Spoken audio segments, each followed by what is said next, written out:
I also hope we can make a little profit come Sunday. It's Saturday, so you know what that means. Time for another edition of The Odds Couple, but this time with a twist. Time to head into the classroom.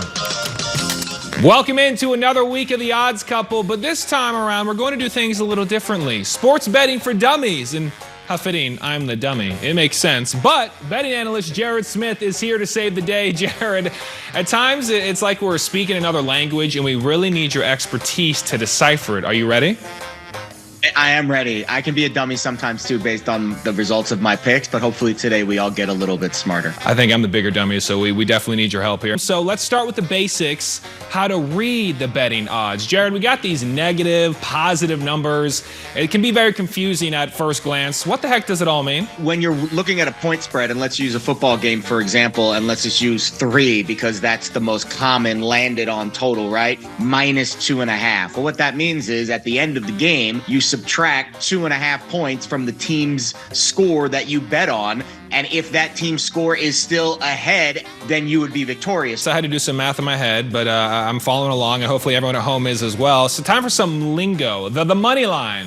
Aha, I love that sound. Cha-ching. You always want more of that. And to put it simply, money line just means you're betting on a team to win the game. But if we see -175, what does that mean when you're trying to place that bet? Let's use -200 just to use a nice even round number. I like it. What it means on your wallet, you would have to put up $200 -200 in order to win 100. So for each $2 you put down, you get $1 back. When you see a +7.5, when I first started betting, I was a little confused, but does that mean you can lose by 7 or lose by 8? Try to explain this to me as if I'm in second grade.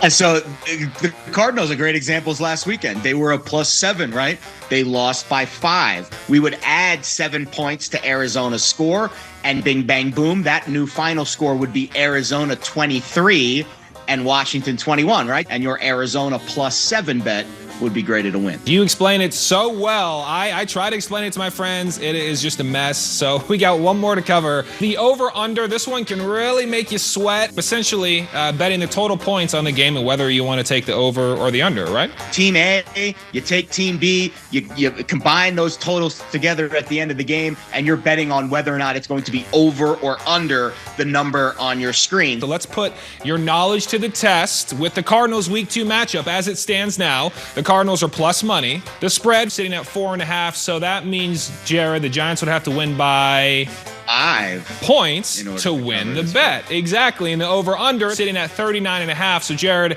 what would be the one bet you're placing? I am going to take those 4.5 points. I'm going to grab them. I'm going to put them in my back pocket, and I'm going to bet Arizona. They can lose by 3 or even 4. Yep.